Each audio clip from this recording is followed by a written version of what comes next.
Israel और Iran के युद्ध की अगर बात करें तो उसे 1 महीने से ज्यादा हो चुका है।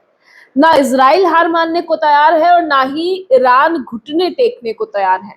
अब इसको लेकर अलग अलग देशों में जो किल्लत है, जो संकट है, वो कहीं ना कहीं देखने को मिल रहा है। और भारत की अगर बात करें तो भारत में भी एलपीजी संकट हो, चाहे पेट्रोलियम संकट हो, उसको लेकर काफी ज्यादा लोगों में असमंजस है। एलपीजी की जो है अगर हम बात करें तो बीते दिनों हमने गैस एजेंसियों के बाहर लंबी लंबी लाइनें देखी।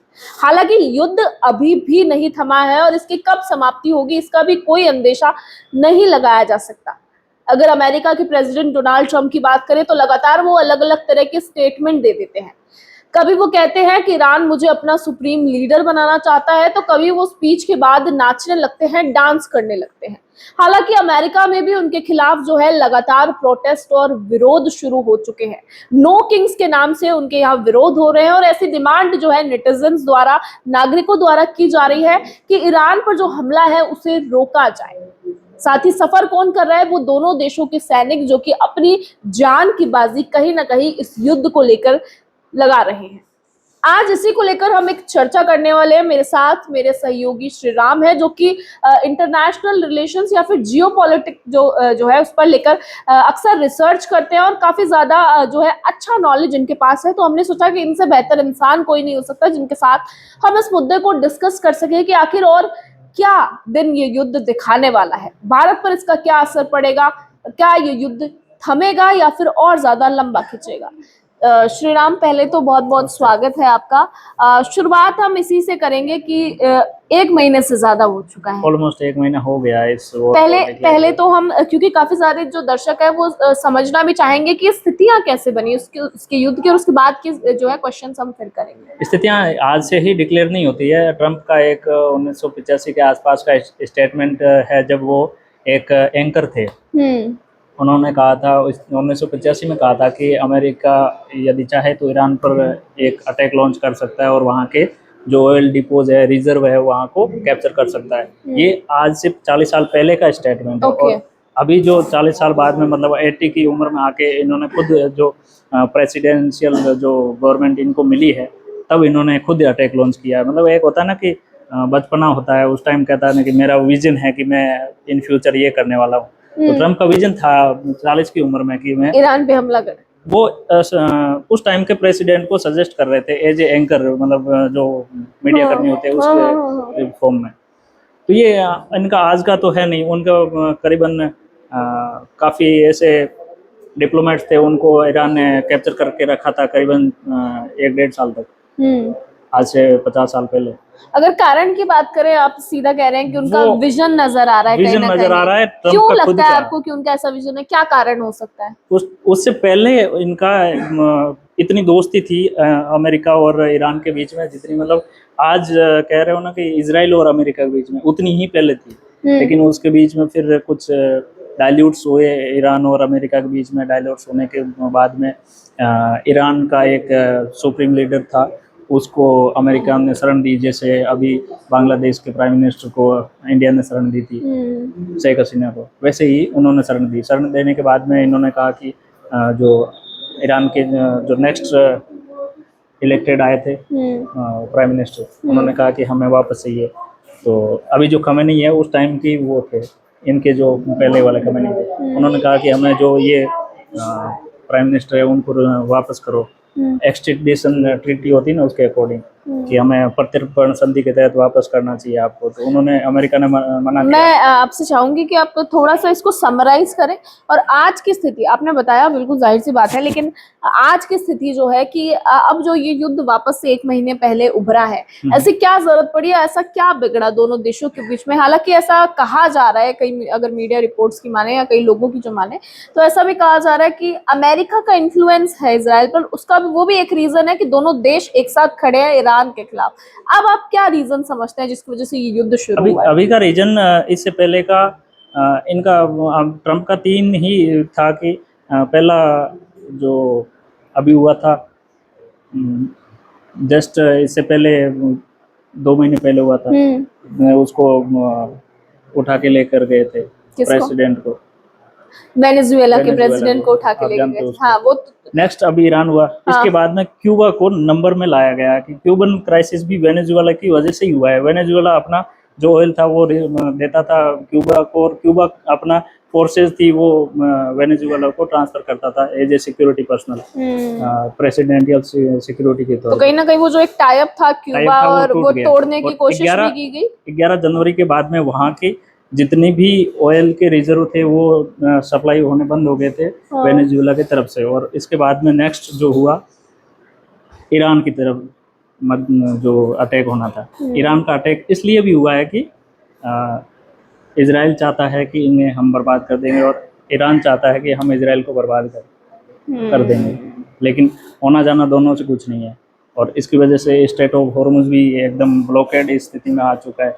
और इसके बाद का जो मंजर होने वाला है, यदि ईरान और इसके बीच में ट्रीटी नहीं होती है, साइन नहीं होता है, या फिर सीज फायर डिक्लेयर नहीं होता है, संधि नहीं होती है, तो उस स्थिति में भी ईरान ही अपना जो प्रोटेक्टरेट लेके चलने वाला है, कि खुद को एक सर्वेसर्वा लेके चलने वाला है। स्टेट ऑफ हॉर्मुज को वो खोलने वाला भी नहीं है, पहली स्थिति ये है। और स्टेट ऑफ हॉर्मुज को यदि खुलवा भी लेते हैं तो बाबे मंडल एक स्टेट और है, लाल सागर कहते हैं, रेड सी है, वहाँ भी यमन के जो हुतीज है उनके द्वारा भी वो ब्लॉकेड लगवा सकता है। और हुतीज यमन के जो सना में रहते हैं वो सिर्फ 20% रहते हैं यमन के जो पॉपुलेशन। हुतियों के द्वारा ब्लॉकेड लगवाया जा सकता है यदि ईरान चाहेगा तो। वो भी शिया और सुन्नी की तरह बंटे हुए हैं।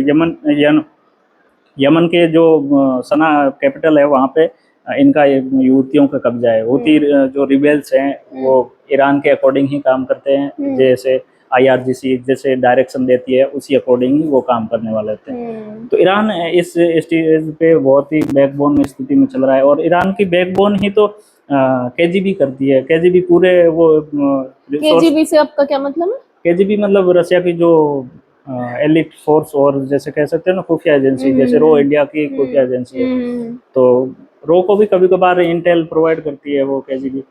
तो KGB पूरा का पूरा इंटेल है, वो सोर्स है, वो प्रोवाइड कर रही है। तभी अमेरिका के जो फाइटर जेट है वो भी अवाक नाम का एक कल ही फाइटर जेट को गिरा दिया गया था। अवाक मतलब फाइटर जेट नहीं था, वो एक रेडियो सिस्टम होता है, हवा में चलता रहता है।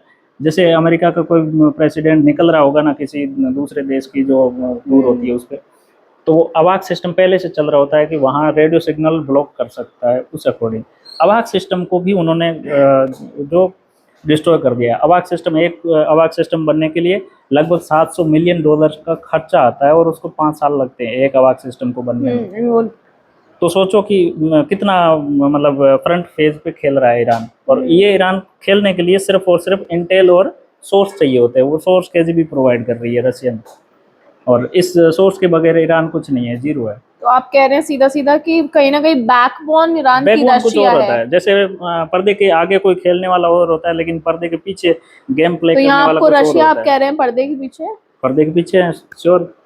जैसे यूक्रेन में पहले रशिया और यूक्रेन का चल रहा था, तो अमेरिका बैकबोन बन के चल रहा था, पर्दे के पीछे वाला। लेकिन अभी अमेरिका फ्रंट फेज पे खेल रहा है, लेकिन रशिया है जो बैकफुट पे खेल रहा है, पर्दे के पीछे वाला गेम चल रहा है। अभी क्यूबा का क्राइसिस चल रहा है, एनर्जी क्राइसिस को लेकर। तो 11 जनवरी से वहाँ ब्लॉकेड लगा हुआ है, मतलब क्यूबा को चारों तरफ से अमेरिकन नेवी ने घेर कर रखा हुआ है, और कोई भी मतलब जो एनर्जी सप्लाई नहीं आ सकती। लेकिन अभी 2 जहाज भेजे हैं रशिया ने अपनी तरफ से, और उन्होंने कहा है कि अमेरिका ने भी कहा है कि रशिया यदि चाहे तो इनकी सहायता कर सकता है, लेकिन रशिया के अलावा यदि कोई सहायता करना चाहता है तो मैं किसी को भी एंटर नहीं करने दूंगा। उनका नेवी ब्लॉकेड भी इतना उस हद तक है कि वो किसी को एंटर भी नहीं कर सकते, एंटर करने भी नहीं देते हैं। और मराइन जो कमांडो है वहाँ भी लॉन्च कर रखे उन्होंने। और नेक्स्ट जो अभी मूवमेंट होने वाला है, ईरान ने खुद अपने तेहरान टाइम्स जो वहाँ का जैसे इंडियन टाइम्स है या फिर द हिंदू इंडिया का इंग्लिश पेपर आता है, उस अकॉर्डिंग तेहरान टाइम आता है, उस पर एक फ्रंट पेज पे एक फोटो लगा रखा है कि welcome to hell. Welcome to hell, हाँ, मतलब नर्क में आपको स्वागत है। इस तो तरह नर्क से यहाँ ईरान को कहा जा रहा है। ईरान ने कहा है कि अमेरिकन के लिए नर्क होने वाला है। जब अमेरिकन ट्रूप्स आएगी तो यहाँ आएगी तो अपने पैरों पे, लेकिन जाएगी ताबूत में पैक होकर। ये अमेरिकन के लिए अमेरिकन के लिए हाँ, ईरान ने एक डिक्लेयर किया है खुद के जो तो इजरायलियों के लिए भी ऐसा ही कुछ है, क्योंकि वो भी इजरायली खिलाफ खड़े हैं। इजरायली इतने आ ही नहीं रहे ना फ्रंट फेज पे ट्रूप्स, वो डिक्लेयर अमेरिकन नहीं कर ट्रूप्स रहे। ज्यादा है। अमेरिकन ट्रूप्स मतलब मिडिल ईस्ट में 50,000 पहले से रिजर्व फोर्सेज है, हाँ। लेकिन अभी 3500 जो मराइन ट्रूप्स है ना, जो समुद्र के अंदर भी जो लड़ सकते हैं वैसे, वो मराइन ट्रूप्स है, वो वहाँ भेजे जा रहे हैं। जो मेनलैंड ईरान है उस पर, मेनलैंड में अभी तक ट्रूप्स नहीं भेजे थे। पहले अटैक हो रहे थे तो नेवल अटैक हो रहे थे या फिर एयरफोर्स के द्वारा हो रहे थे, लेकिन अब जो फ्रंट फेज पे होने वाला है, अमेरिका सिर्फ 50,000 ट्रूप्स भेज सकता है, लेकिन ईरान के पास में तो 5,000 तो मेन फोर्सेज है, 5 लाख के आसपास, 5 लाख के अलावा उनके पास में करीबन 8 लाख की रिजर्व फोर्सेज है, जो जिसको वो मानता भी नहीं है कि ये फोर्सेज भी है क्या। 5 लाख जब निपटेगी तब जो उसको यूज किया जाता है। इसके पास में रिजर्व फोर्स के टोटल काउंटिंग 13 लाख के आसपास ट्रूप्स है, लेकिन ईरान इस बैटल में बैकफुट पे जाने वाला भी नहीं है, क्योंकि सोर्सेज भी है, रिजर्व भी है इनके पास। और ईरान अपना जो डेवलपमेंट कंट्री का है ना पूरा नहीं कर रहा है, जैसे इंडिया अपना अलग अलग फेज पे कर रहा है, अलग अलग डिपार्टमेंट के अकॉर्डिंग आप हर एक सिटी को डेवलप कर रहा है, लेकिन ईरान ने सिर्फ तेहरान सिटी को डेवलप किया। तेहरान के आसपास के जितने भी ब्लॉकेड थे वहाँ पे भी थोड़ा बहुत डेवलप कर रखा है, इसके अलावा ईरान ने कोई भी डेवलपमेंट नहीं किया पूरे रीजन में। हम तो जितना भी इससे ईरान क्या फर्क पड़ता है, वो जो स्टॉक्स आप कर रहे हैं, मतलब क्या, किस तरह का जैसे स्टॉक, आपने बोला कि ईरान ने डेवलप नहीं किया, उसके पास पूरे वो जो है जो डेवलप तैयारी, नहीं किया ना, जितना उसके पास रिसोर्सेज था, जितनी वो आय उसके के पास साधन अभी थे, भी है। जितने आय के साधन थे ना, हाँ। सबको उसने मिलिट्री इक्विपमेंट बनाने ओके, के लिए सिक्योरिटी पे किए। ज्यादा इन्वेस्ट करना। सिक्योरिटी ही उनके लिए सब कुछ है, सिक्योरिटी नहीं होगी इसीलिए तो वो शायद कुछ नहीं कर अगर मैं पाएंगे। कहूँ, बात करें, ऐसा कुछ भी सुनने में आया था कि कहीं ना कहीं खफा अमेरिका इसलिए भी था कि वो अपनी सिक्योरिटी पे ज्यादा से ज्यादा इन्वेस्ट करते हैं। ये ऐसा कुछ रीजन अमेरिका आप का ये भी एक समझते हैं? आप ये रीजन ऐसा कुछ है? ऐसा है, अमेरिका का वो एक फ्रस्ट्रेशन भी था कि हमारे साथ नहीं है और हमारा अलाइज नहीं है, और फिर और भी ऊपर वो से आगे बढ़ स्ट्रांग रहा और है, होता स्ट्रॉन्ग जा और रहा है। बनता जा रहा है। वो एक फ्रस्ट्रेशन जाहिर होता है उनके बातों में।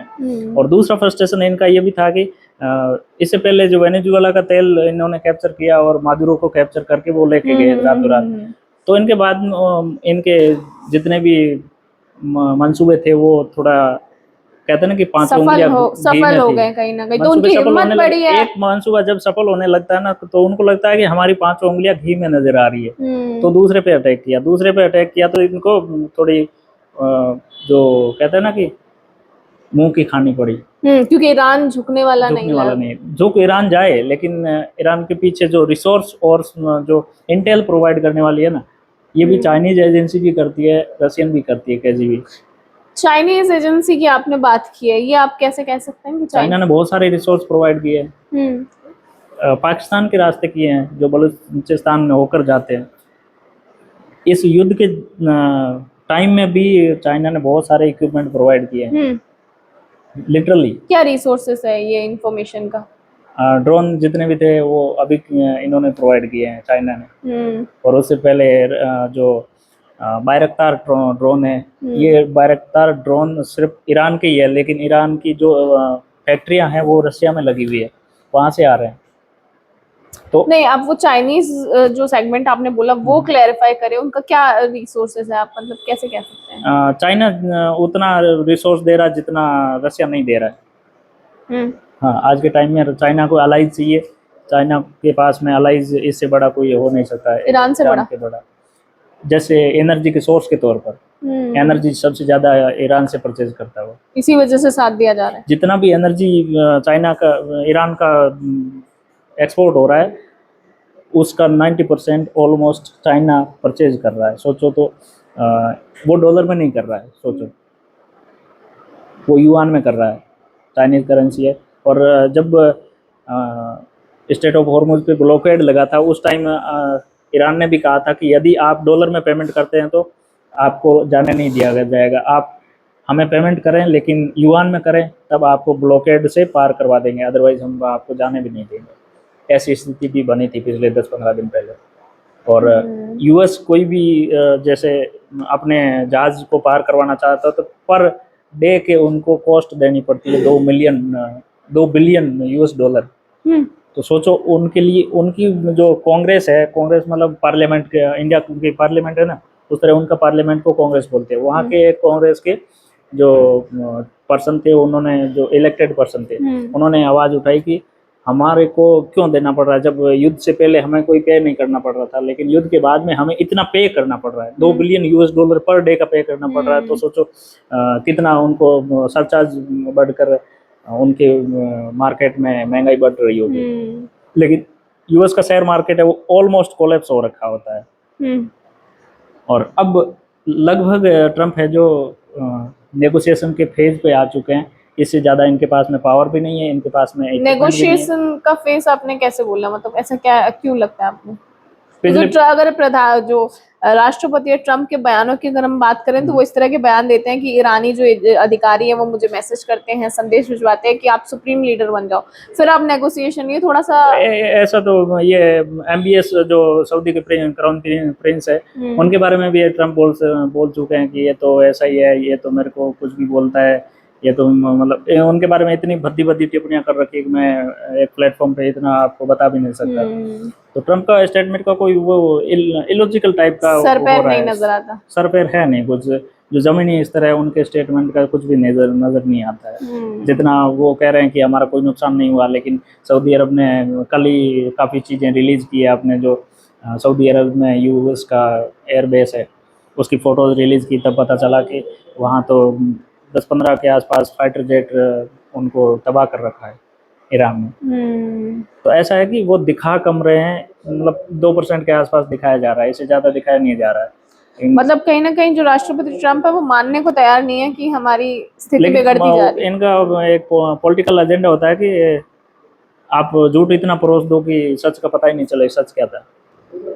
तो झूठ कौन सा परोसा जा रहा है कि हमें कोई फर्क नहीं पड़ रहा है कि आपको यकीन नहीं हो कि सच क्या था झूठ क्या था। झूठ उस मुंह से बोला जाए ना कि ये एकदम करेक्ट आंसर होगा, जहाँ से अथोराइज्ड आंसर मिल सकता है, वो ही एक डाइल्यूट करने का या फिर घुमा फिरा के आंसर देने का होता है ना, तब पता चलता है कि हाँ खिचड़ी काली पड़ चुकी है बिल्कुल। और उस स्थिति में काफ़ी ऐसी चीज़ें होती है कि कोई भी देश अपने डिसीजन नहीं ले सकता किसी भी एंगल से।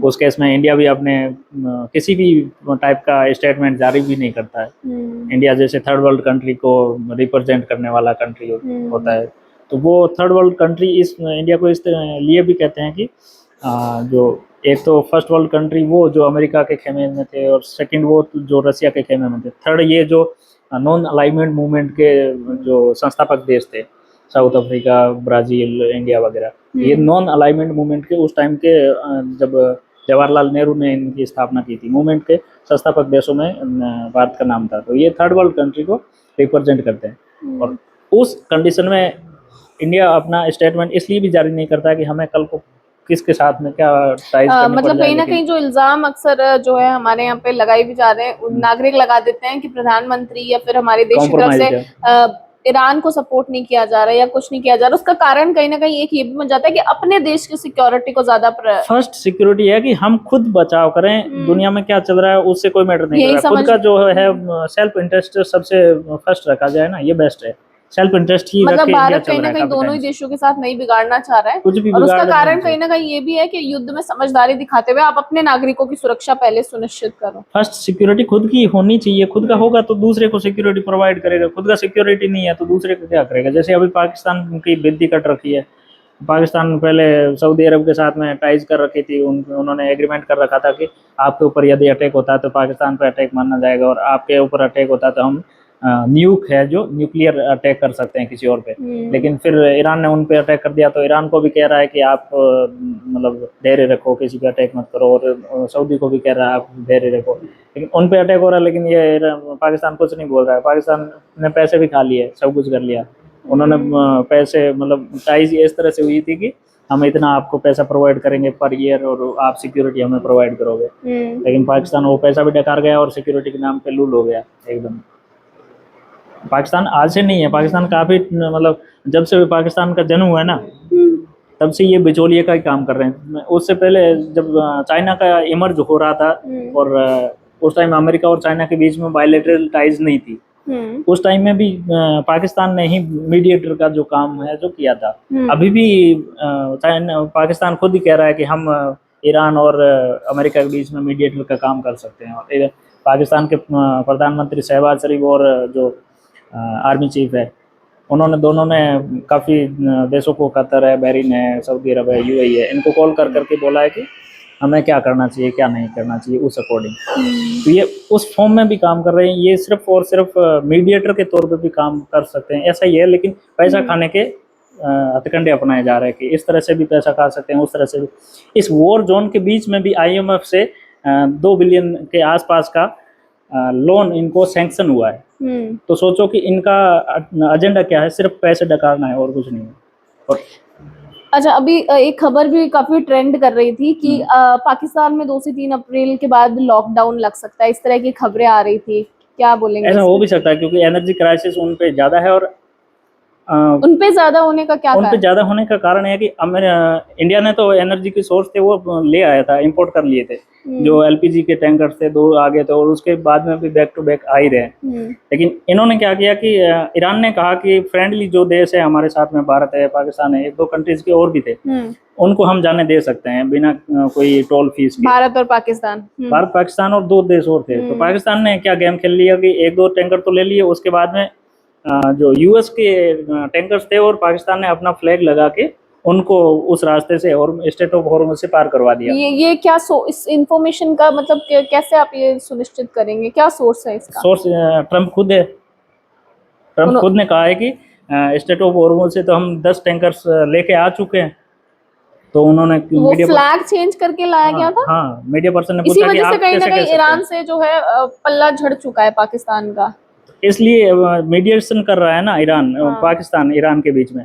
तो ईरान ने खुद ये ट्वीट करके बोला है कि हम इसको मानते ही नहीं है, ये कौन है, क्या है, पता ही नहीं है हमें, ये इसके साथ में हम मीडिएशन कर ही नहीं सकते। यदि चाहें तो हम भारत के साथ में मिलकर मीडिएशन कर सकते हैं। यदि भारत चाहता है कि हमारा मीडिएशन करवाए तो हम मीडिएशन कर सकते हैं, अदरवाइज हम मीडिएशन के उस लेवल पे नहीं है और मीडिएशन करना भी नहीं चाहते हैं। लेकिन भारत यदि चाहता है तो हम कर सकते हैं, ऐसा उनका विदेश मंत्री अरागची का स्टेटमेंट है ईरान के। अच्छा, अभी जो है मिसाइलें अभी ईरान की तरफ से आई थी, उनमें शुक्रिया भारत और कुछ और देशों का नाम। ये साइकोलॉजिकल वॉरफेयर होता है कि आप थैंकफुल भी हो जाए और दूसरे पे अटैक भी हो जाए। जैसे फोटोज ही रिलीज हुए थे। एक स्टेटमेंट भी आया था ईरान का कि जो भारत में जो कुछ शिया मुस्लिम्स हैं, वो कम्युनिटी के लोग हैं, वो सपोर्ट करते नजर आए थे कि वहाँ पे खामनेई की डेथ हो जाती है, और तमाम जो रीजन कि ईरान पे हमले नहीं होने चाहिए, उसको लेकर भी एक स्टेटमेंट जो वहाँ के स्पोक पर्सन है उन्होंने दिया था कि क्योंकि भारत के कुछ शिया मुस्लिम्स के बच्चों ने अपने गुल्लक तक के पैसे उनको दान कर दिए थे, वो बात हम कभी नहीं भूल पाएंगे। वो कश्मीर रीजन से आए थे। शिया मुस्लिम ज्यादातर कश्मीर में है और लखनऊ में है, कुछ कर्नाटक के रीजन में भी है। शिया मुस्लिम यहाँ ज्यादा लोकेशन पे रहते हैं। तो कश्मीर के शिया मुस्लिम है, वो करीबन 300-400 साल पहले से उनसे जुड़ाव महसूस कर रहे हैं ईरान से। तो वो अपना जो एक डोनेशन के तौर पर भी दे रहे हैं कि वॉर के टाइम में उनको हेल्प करना चाहिए। 1600-1700 करोड़ के आसपास ईरान से रिश्ते मजबूत करने में भारत की और ज्यादा अच्छी भूमिका निभा सकता है। हाँ, ऐसा हो सकता है, लेकिन इतना भी नहीं है। गवर्नमेंट के लेवल पे भी गवर्नमेंट अच्छा काम कर रही है, इनिशिएटिव ले रही है, उनके हेल्प अपने लेवल पे वो कर ही रहे हैं। मेडिकल इक्विपमेंट भी पहुंचाए थे काफ़ी टाइम, 10-15 दिन पहले की एक खबर थी कि मेडिकल इक्विपमेंट जो एक शिपमेंट गया था उनके ईरान के, तो वहाँ मेडिकल जो इमरजेंसी थी उनकी भी ज़रूरत थी। तो ज़रूरत में भारत सहयोगी बन के ही आता है हमेशा। अच्छा, जो सबसे ज्यादा अभी कंफ्यूजन का माहौल है वो ये है कि जैसे अमेरिका में जो लॉकडाउन जैसी स्थिति बनने को मजबूर है, या कई ऐसी भी जगह जहाँ पे इस तरह की फ्यूल क्राइसिस और जो एलपीजी क्राइसिस है वो देखने को मिल रहा है। हालांकि क्योंकि रशिया से हमें जो एक खबर आई थी बीच में कि परमिशन मिल गया है कि आप यहाँ से ऑयल जो है ले सकते हैं, उसके बाद एलपीजी क्राइसिस थोड़ा बहुत हमें देखने को मिला। अब हालांकि सरकार कह रही है कि ये सिर्फ अफवाह है, लोग पैनिक हो रहे हैं, इस वजह से इतनी लंबी लंबी लाइनें लग रही है। क्या लगता है, सच में एलपीजी क्राइसिस है या? एलपीजी का क्राइसिस इंडिया में आने वाले टाइम में नहीं होने वाला। 4-5 महीने का रिजर्व लेकर चल रहा है इंडिया। इंडिया इस टाइम पे इस लेवल पे खेल रहा है कि यदि 5-7 महीने भी हमारे पास में कोई भी इंपोर्ट करने का साधन नहीं मिले ना, तो भी वो सरवाइव कर लेगा। क्योंकि 5-6 महीने का स्ट्रेटेजिक रिजर्व कहते हैं ना कि इंडिया के पास में कितना है। वो बीकानेर में भी है और कर्नाटक के 2 एरिया में है जहाँ पे स्ट्रेटेजिक फ्यूल रिजर्व है, जो सिर्फ कह सकते हो सेना के काम में आता है। और स्ट्रेटेजिक के अलावा 70% मतलब 60 से 75 दिन का जो रिजर्व है वो रिफाइनरीज के पास में पड़ा है अपना। तो कह सकते हो कि 80,000 मीट्रिक टन पर डे का रिफाइन होता है फ्यूल। वो रिफाइन फ्यूल होता है ना, एक ही दिन में रिफाइन हो जाता है। उतना काउंट करके चलते हो तो 75 दिन तक का, 60 से 75 दिन का उनके पास में रिजर्व पड़ा है। अलग अलग रिफाइनरीज है, जैसे भारत पेट्रोलियम है, जो रिलायंस वगैरह इनके पास में। तो ये 70 दिन का तो ऑलमोस्ट है, लेकिन इसके अलावा भी स्ट्रेटेजिक रिजर्व कर्नाटक के बेसिन में बहुत ज़्यादा ही पड़ा हुआ है। इंडिया ये भी प्लान कर सकता है कि अगले 1-2 महीने के अंदर अंदर पीओके को कैप्चर कर सकता है, क्योंकि पाकिस्तान काफ़ी हद तक ये बड़ा स्टेटमेंट है एक। ये बड़ा स्टेटमेंट कह सकते हो, क्योंकि बलूच BLA है, बलूच लिबरेशन आर्मी, वो भी उनके ऊपर अटैक कर रही है, और जो तालिबान है वो भी कर रहा है, और तहरीक-ए-तालिबान है पाकिस्तान का ये ग्रुप है जो तालिबानियों से अलाइन है, जो अफगानिस्तान से, और अफगानिस्तान में उनके डेरे लगे हुए हैं, वो भी इन पे अटैक कर रहे हैं। उधर से पाकिस्तान, अफगानिस्तान भी कर रहा है, बलूचिस्तान भी कर रहा है, और पीओके में भी काफ़ी ऐसी इनस्टेबिलिटी चल रही है। तो भारत का वो एजेंडा है कि भारत पाकिस्तान का जो एरिया है, पाकिस्तान ने कैप्चर कर रखा है कश्मीर का, वो रीजन को ऑक्यूपाई कर सकता है, गिलगिट बाल्टिस्तान वगैरह उस रीजन को, और बलूचिस्तान भी उस दायरे में अपना अलग सेपरेट नेशन बनाने की स्थिति में जा सकता है। बलूचिस्तान यदि अलग जाता है तो ईरान का भी एक टुकड़ा है, उसमें भी एक अलग देश की मांग उठती है। लेकिन ऑल्दो ऐसा है कि भारत ऐसा कदम उठा सकता है, क्योंकि इसके सोर्स ऐसे आ रहे हैं कि PM और जो गृह मंत्री है, होम मिनिस्टर और रक्षा मंत्री है, उनकी तीनों की, और डोभाल साहब जो NSA है, उनकी चारों की एक बायलैटरल मीटिंग हुई है अनऑफिशियल। उस अनऑफिशियल मीटिंग के तौर पे ऐसा देखा जा सकता है कि कुछ खिचड़ी ऐसी पक रही है जो आने वाले टाइम में परोसी जा सकती है। और वो खिचड़ी आप स्पेसिफाई करेंगे? खिचड़ी है कि थोड़े से कम शब्दों में, थोड़े कम ही शब्दों में पीओके को कैप्चर किया जा सकता है। ऐसा हो सकता है भारत के द्वारा किया जाएगा? ऐसा ही होगा। कितने समय की आप आशंका जताते हैं? 1 से 2 महीने में। 1 से 2 महीने में। और विश्व जब इतने एजेंडों में उलझा हुआ होता है ना, उस टाइम देख लेना चाहिए कि 1962 में भी उलझा हुआ था, जब अमेरिका और इसके इजराइल के बीच में भी कुछ ऐसा ही चल रहा था, और उस टाइम पे क्यूबा का क्राइसिस भी चल रहा था, और रसिया भी क्यूबा में अलाइन हो रखा था, और उस टाइम पे चाइना ने भारत पे अटैक किया था और अक्साई चीन को कैप्चर किया था। उस अक्साई चीन को 1962 में कैप्चर किया था, आपको याद हो तो। और उसके बाद में भी जो 75 का वॉर चला था, वो भी उस टाइम पे क्राइसिस पे चला था। अब जो क्राइसिस चल रहा है, उस स्थिति में चाइना है जो ताइवान को कैप्चर करने वाला है। ताइवान को ऑलमोस्ट 2-4 महीने के अंदर अंदर कैप्चर कर लेगा ऑलमोस्ट। और ताइवान को कैप्चर करेगा तो वहाँ की जो चिप मैन्युफैक्चरिंग कंपनियाँ हैं वो भी उनकी हो जाएगी ऑलमोस्ट। जो चिप मैन्युफैक्चरिंग कंपनियाँ होती है, वो कार के जो डिवाइसेस होते हैं, या फिर लैपटॉप है, टीवी है, जो इनके अंदर चिप लगती है, मोबाइल फ़ोन में लगती है, तो वो मैन्युफैक्चरिंग वहीं से होती है, ताइवान से। और ताइवान को अमेरिका अश्योर करके रखता है कि हम आपको सिक्योरिटी प्रोवाइड करेंगे। ताइवान है, जापान है, साउथ कोरिया, उनको।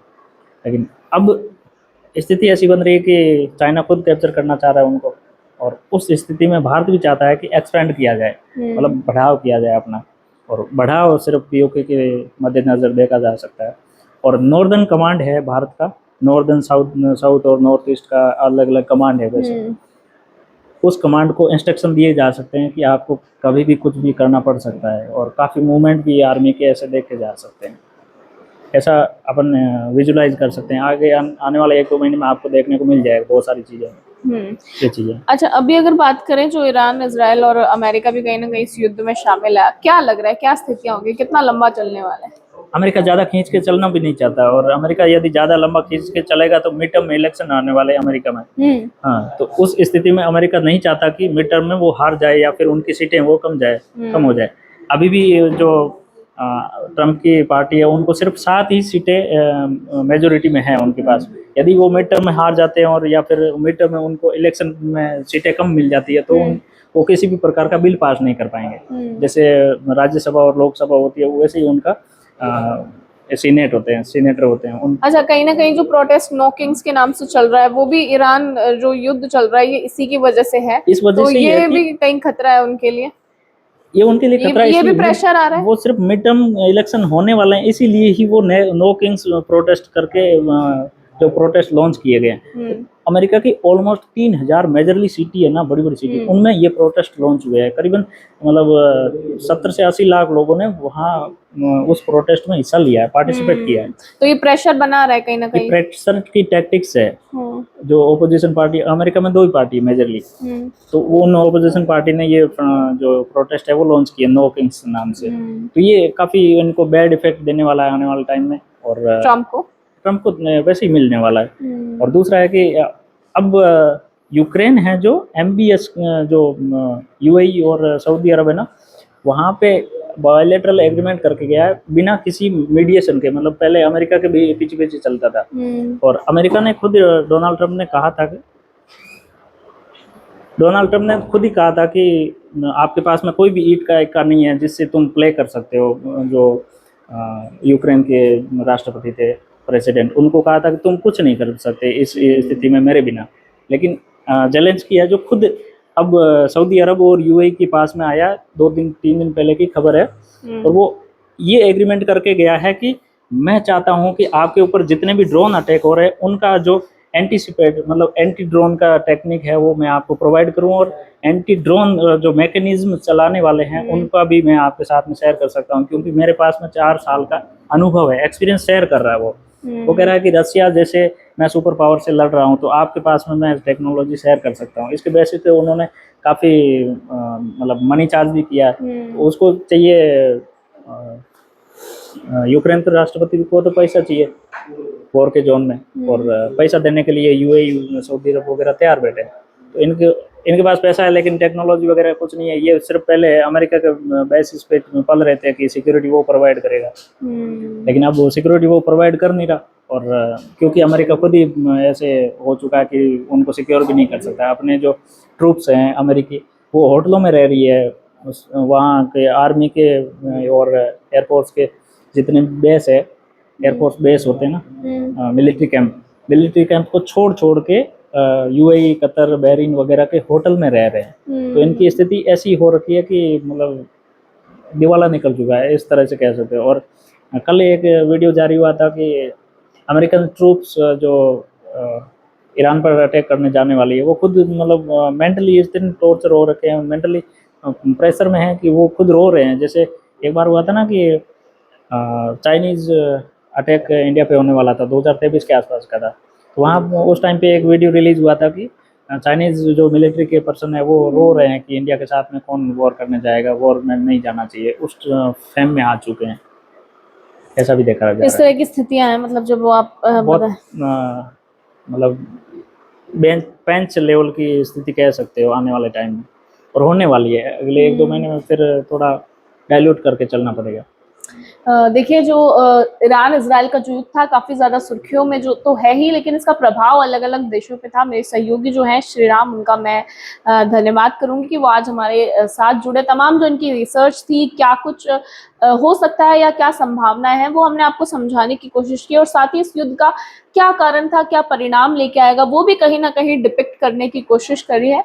उम्मीद करती हूँ कि हमारा जो ये डिस्कशन है, ये जो चर्चा है, वो आपको पसंद आई होगी और जानकारी देने वाली आपके लिए रही होगी। मेरे सहयोगी नरेश के साथ मैं सुशीला सोनी।